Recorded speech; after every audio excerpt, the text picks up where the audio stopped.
Hello, and welcome to a very special edition of the Irish Wrestling Podcast. I'm joined for an interview today by the one and only Mr. Jon Alba. For those of you who may not be familiar with Jon, he is an Emmy Award Winning broadcaster. He's a journalist. He's a podcaster. He's a wrestler. He's a sometimes manager.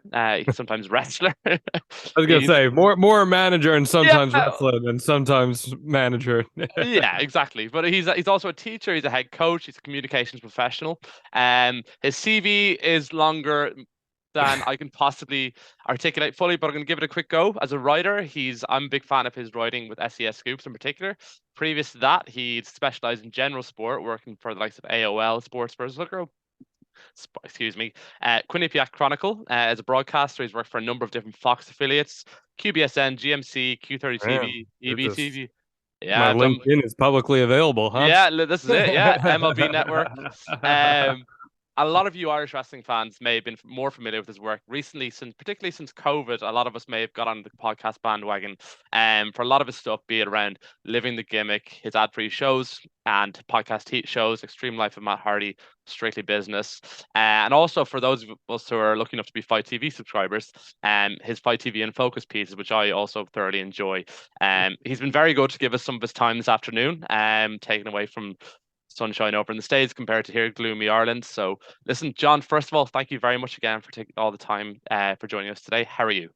Yeah, I mean, I don't think I've ever had someone read off my entire LinkedIn page to me. So looking back at that, I'm like, man, that is a lot of things that I've had to do over the years, but that's just kind of part of the path, right? Like that's you do what you can to make your skill set as versatile and well-rounded as possible. And yeah, it's just kind of been the path, but I appreciate you having me on, man. Thanks for all the kind words as well. No problem. Listen, and again, I did make a point of listing all those purely because you've had a kind of a meandering journey to kind of get to where you are now and just kind of the level of profile you have now in the wrestling media space.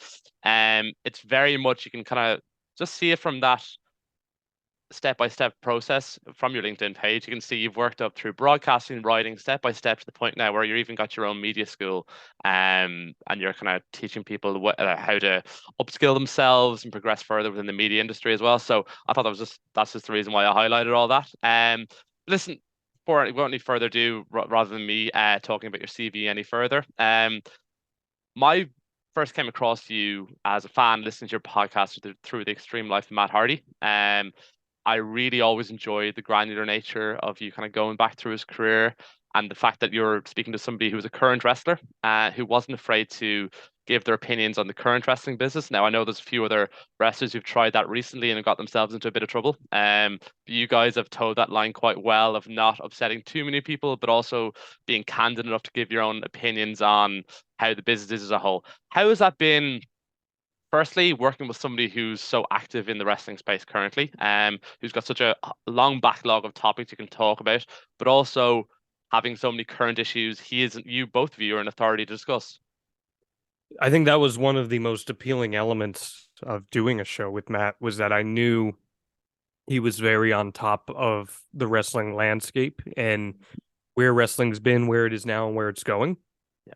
I knew that he has enough equity where he can talk about these things publicly and you can't really push back on it. What are you gonna you're gonna punish Matt Hardy for talking about what his thoughts on Roman Reigns, right? Yeah. Like it's just not Yeah. gonna happen. So I felt that he would be the perfect person to be able to blend the two elements of nostalgia with current and the present.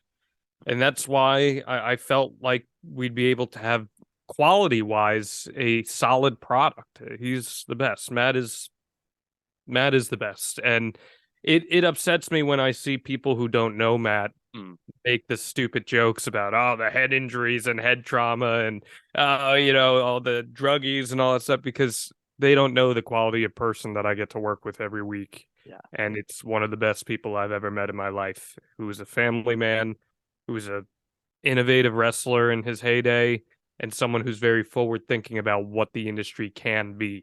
I'm very privileged in that sense. That does come across in each episode as well, that in terms of both of you both have a really good perspective on the business itself, and both of you are heavily invested in the business, but also see it for what it is and understand that people are entitled to like one thing is somebody else going to like another, not necessarily falling into one tribalistic category over another. And my personal highlights or some of my personal enjoyments in the podcast is when Matt can kind of provide personal insights into issues such as addiction. I think, but my own self, my own family, I've had people who've gone through addiction, substance abuse, and whatnot. And it's always been a big help for me. And I'm sure you've been had many people reach out to you in the past. Thank you for being able to treat those subjects in such an honest and caring light. Like for me, thank you personally. What's it been like having to work with somebody who's got such a good perspective, somebody who's got had such a he's lived a life, Matt. It's probably the best. Do you know what I mean? It's probably Extreme life. extreme life. Uh, But I mean, he has such Yeah. a good perspective on life in general, but what's important to him. And he's continued to go through kind of tough issues within his own family life to this day. How's that been working with them? I suppose kind of learning from him in those type of aspects, be it around mental health, addiction, substance abuse, as well as seeing somebody he's going through personal things at the same time. Well, I knew that would also be a key element to appealing to people with vulnerability, right? And Yeah, vulnerability is not something that you find a lot of in the broadcasting space. There's not a lot of that. I think in general, the concept of going in front of a camera and speaking candidly is a pretty vulnerable spot to be in. But then when you add in the elements of speaking about difficult topics like addiction or abuse or whatever it may be, that's a really challenging direction to venture in, and Matt is great about it. yeah, My background when I was in TV news, I specialized in long form human interest storytelling. So I did a lot of stories about people who have had to overcome a lot of adversity, dealing with addiction, dealing with death, dealing with stuff like that. So it was something that I learned as an interviewer how to work around those things and how to channel human emotion when you ask questions that really hit at the human core without overstepping a boundary as well. And I think you combine that with someone who's very open in talking about it. I don't think I really understood the reach Matt had until we did specifically the one episode on mental health and addiction, where I got so many people in my DMs reaching out to me saying how much they appreciated Matt using his platform to talk about stuff like yeah, that. It didn't really hit me until that happened, and then I was like, wow, okay, yeah. this does have a pretty big reach. Yeah, and I think Matt's podcast came around at like quite a unique time as well, obviously off the back of COVID, where everybody's been isolated for so long, Yeah. and a huge amount of us, myself included, would have had a lot of be it anxiety issues off the back of COVID in particular, from being isolated or from illness or whatnot. So, um, I do think you find, in this was my own personal perspective, you do things come along to you in your life that are meant for you as such, and things that are meant to help you at different points. And I'm sure there's a number of different people who would apply that for the podcast you guys launched at that time as well, and the help you're able to provide. Just touching on that, like I know yourself, you've been very candid about the importance of mental health for yourself. So I'd rather than ask you to jump in any details, just want to thank you very much from myself for being so open and honest throughout your podcast on your Twitter feed and whatnot as well. Just my last kind of topic I want to touch on with Matt. Just around how what was it like for yourself in terms of say this time last year with everything with Jeff went down? What was it like for you, I suppose, being kind of a middleman between a conduit between fans who may have been reaching out to you for to offer condolences or support for Matt, for Jeff, or for yourself as well? What was it like for you to kind of work through that over the last year as well?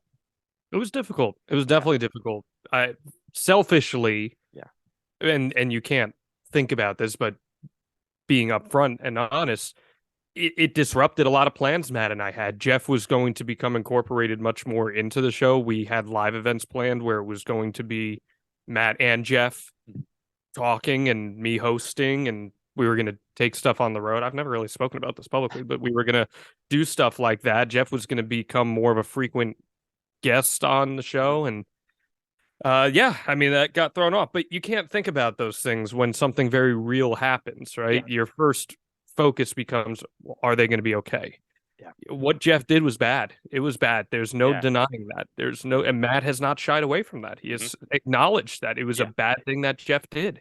yeah, And Jeff was not in a good place. yeah, He's very lucky he didn't hurt someone else. He's very lucky he didn't hurt himself. yeah, But I've been blown away Mm. from what I've seen, and I see it mostly from afar, but I've spoken to Jeff since too, Yeah. where I've seen this work he's put in Yeah. since the incident, the amount of rehabilitation he voluntarily put himself through, in addition to what was Yeah. mandated. It's really impressive, and I think you can even see it on AEW Oh, yeah. television so far. There's an appreciation he is Yeah. exuding when he's on camera. He's Yeah. taking much more of a further back role and picking his spots and moments. I don't mean spots in wrestling matches. I Yeah. just Yeah. mean in No. general, when he's showcasing himself as a human being. I give him a lot of credit. I do. Does that mean that he's perfect? And does that mean that he's going to come out of this without ever having an issue again? I don't know. That's for him to prove. That's not for me to prove. That's not for Matt to prove. That's not for anybody else to prove. It was difficult because you'd get messages that were supportive, and then you'd get messages that were not supportive, and Yeah. people call you an enabler, and people call Matt an enabler. But at the bottom, at the end of the day, I apologize, my words are all jumbled today. At the end of the day, you are only responsible for yourself. You control your own actions. Nobody else controls your actions for you. And I think most level-headed people understand that. Yeah, and I think I suppose you're talking about kind of the being labeled an enabler or whatnot. That's just the nature of Twitter. A lot of people just like to jump on a bandwagon, like to pile on somebody when they're not having a good time. From my own perspective, I just felt a huge amount of sympathy and empathy for all you guys, particularly Jeff. Like, it's somebody's deeply unwell and going through something, and the whole world gets to see it. And I've no doubt he fully appreciates, like, shit, like, the whole world can see what I'm doing. But as you say, like, since he's been back on TV, I think physically he probably looks about 10 years younger. Um, just his face, his physique looks incredibly healthy, and it's a wonderful sight to see. And like, you do, as you say, you do see that he has taken a step back, but he seems to be just calm and relaxed and enjoying what he's doing on a day-to-day basis, which is all a fan can ask for.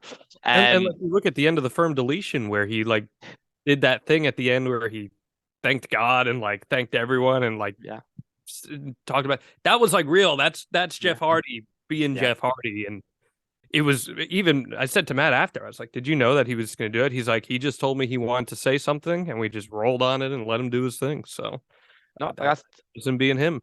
that's brilliant. Like, that's obviously a hugely cathartic moment for him. Like, listen, this is me. I'm on camera. The whole work can see what I'm doing. So listen, I'm as a long time Attitude Era fan. I'm 31. I grew up with Matt and Jeff. There, my Matt was actually my favorite of the two, to be honest. But anyway, And me too. yeah. So it's I grew up like with SmackDown 2, Know Your Role, all that kind of thing. Matt was always my guy.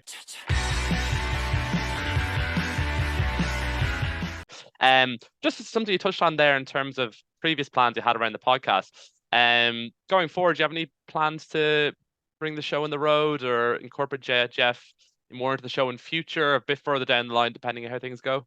Yeah, I mean, I always say to Matt, Jeff always has an open invite to come on and talk about anything he wants to, but I just don't think that's Jeff's priority right now, and I understand why. You know, maybe once his career's over, maybe he'll want to venture into telling some of those stories. He's a very creative type and an artistic type. I honestly, I think he'd rather tell his stories through music, truthfully, Right. than he would through a podcast or a book or anything like that. Going on the road is definitely something Matt and I have looked into doing more. Mhm. I think it's possible, depending on some personal circumstances for myself, career wise, Mhm. that that's an avenue we could explore should the opportunity present itself. I have an idea for a list of live events that I would like to do, Okay. but you know, at the same time, you just kind of have to go with the flow. You never know what's going to happen, and circumstances change, especially in that industry. They change by the day, Yeah. and you never know where someone's going to be. One thing I do know is that regardless of what people like to chat about on social media, the Hardys and Matt specifically are still huge draws wherever they go. Their lines at conventions are absolutely nuts. Yeah. And I have no doubt that there would be an audience and an appetite out there for something much bigger on the live stage and doing stuff. And I genuinely think when you listen to the podcast, I think Matt is a great orator. I think he tells stories well. He's very honest and real. I kind of like that he's not this trained professional speaker. He's Mhm. just very honestly Mhm. a guy from Cameron, North Carolina, who Mhm. speaks from his heart with no reservation. And I think that sells Yeah. at the end of the day. He's a guy who speaks from his heart, but he's also very balanced. Like he's got a good Mhm. perspective in Very terms of measured. Very very measured. measured, very measured. He understands other people's point of view, and again, that goes back to him having lived a life. That he understands different perspectives and what people are going through. Just one suggestion from my end: if you are bringing the Please. show on the road, just Of course. I'm not sure what your own travel plans are. All in weekends coming up at the end of August. I Yeah. know a lot of podcasts tend to, particularly in the States, tend to do live shows, be it around WrestleCon or SummerSlam or whatnot. If you happen to be in London, I'm just suggesting there are a number of different conventions that are likely to be on. I'm sure you would have a queue going for miles of people Well, looking to attend that. hey, if you know anyone or if there are any conventions out there listening to this that want to do a live edition of the Extreme Life of Matt Hardy, I'm not hard to contact. Find me and let's make something happen. Amazing. Like Mr. Lee McIntyre, if you're watching this, he's doing the Progress AEW buy-in previous or kind of convention beforehand. If you're listening to this, please bring Mr. Jon Alba over. Yeah, um, let's do it, man. I'm down. I'm that'd be very down. that'd be bucket list for a lot of fans, I'm sure as well. Just moving on to your other ad-free show that you mainly you'd cover is Strictly Business with Eric Bischoff.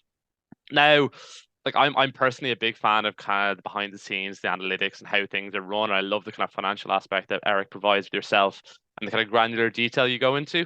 But, so on Strictly Business, what's it like to you with working with Eric in terms of I suppose he's got a very strong opinion around AEW, and then Matt Hardy has another strong opinion. Somebody's employed AEW. What's it like for you, kind of working between the two of those?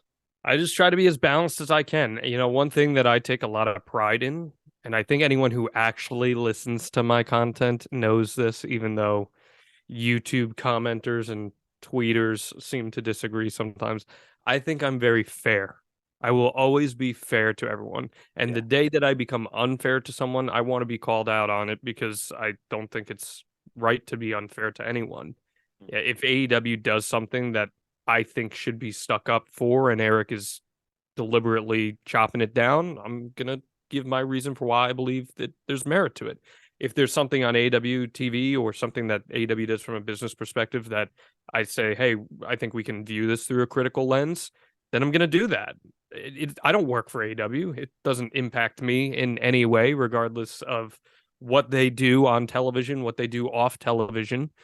I think some of what Eric says is a little more personal than maybe being strictly business, but I also understand Eric was in a position that most would envy to be in. And I appreciate Eric's perspective tremendously. He is a very thoughtful person. And while I may not necessarily agree with every single perspective or thought that he has, he speaks with conviction and he doesn't speak without having some sort of standing in what he's saying. He believes what he says. And I can appreciate that. I don't think they're empty words that ever come from Eric. No, So, yeah, you know, I try to play devil's advocate a lot on Strictly Business in particular because I know generally where his thoughts are. And I think if you have someone just agreeing on everything on a show, who wants to listen to that? no, 100%. And like I think Yeah. he does come across the guy with a huge amount of integrity. Like there is no BS with Eric, and it does come across. And No. again, the way, and obviously you tee him up to have these wonderful opinions that we all thoroughly enjoy as well as a host. But I also like I suppose, what's it been like for you? I suppose you were touched on earlier, where you might get the backlash for things that may have happened with Matt. Do you ever get the backlash for things that Eric may say on your show that kind of directed towards you as a host? Of course. Yeah, You're enabling yeah, him saying these things. And yeah, yeah, I've had conversations with the parties that are affected too, and I've said, hey, you know, yeah. just like anyone that I work with, their opinions don't necessarily reflect my opinions. It's just the nature of what you do, right? And if the opinions of said person were genuinely offensive, I would not associate with that person. You know, Eric saying something ridiculous about AEW is whatever, right? Like it's at the end of the day, it's generating conversation. It might be a bad opinion as viewed by some people. It might be a good opinion as viewed by some people, but it's not going to cause harm to anyone. Yeah. If someone were to cause harm in something they said, I would not associate with that. That's Yeah. not anything I desire to be a part No, of at all. yeah, like I completely appreciate that, and like you do toe that line wonderfully well, in terms of being balanced across all your platforms and all your podcasts. And listen, John, you've been incredibly generous with your time so far. I just wanted to ask, like, obviously I you got can, plenty of time. Whatever you want to chat about, I got yeah. you. No, listen, I do appreciate that. I suppose like you've got so many different projects and so many different pieces going on. What does Jon Alba have going on for the rest of the summer? Any big projects that we should be aware of over here in Ireland? Anything on through any sort of platforms you're working on through Fight, through any shows or through Monster Factory, or anything on the horizon for yourself? I mean, I'm actively working with the Monster Factory, which, if those of you who have Apple TV, you may have seen the series. I did pop up a few times in the series. There was some additional content filmed with me that didn't make air, and that's okay. I'll Yeah. send a strongly worded email to the producers about it. But I love working with the Monster Factory. It's been so much fun. What's different about it than the indies that I've worked typically is that these are student shows at the end of the day. And I have a trio that I manage there, world renowned, where obviously I'm doing the work in character, but then afterwards I'm doing a lot of evaluation with them. We're going over stuff, and I'll work with other students there too and speak with them about strengths and weaknesses. You know, from the near decade I've been in the wrestling industry, I've picked up a lot on the actual creation side of storytelling in it. And I think with my public speaking skill set, I have a lot that I can offer those students as well. So that's been a lot of fun, and I'm doing a lot of work with them. There's a storyline we're about to kick off that my gut says might end up with me stepping back in a ring again. We'll see. Oh But wow. that's always a fun time when that happens. But yeah, that like I said, if you know anyone who wants to bring the extreme life of Matt Hardy or strictly business out to All In, please by all means let me know. I'm living that freelance life right now, and I'm just trying to come up with different projects. I've had conversations with different entities about ideas. There's stuff in the regular sports world that I would like to really try and get rolling right now that um almost utilizing some ideas from the wrestling space that I've found success in, bringing that over to the more traditional sports side where things haven't been attempted. But yeah, I don't want to get too into specifics Mhm. just because I don't want to make false Yeah. promises to anyone as to what to expect. But Yeah. I'm always open minded to content ideas that come my way too. That's amazing. And listen, before I go any further, I know you're a huge baseball fan. Now, I used to live in New York in Harlem. Oh yeah. Wow. Yeah, Okay. yeah, it was good fun.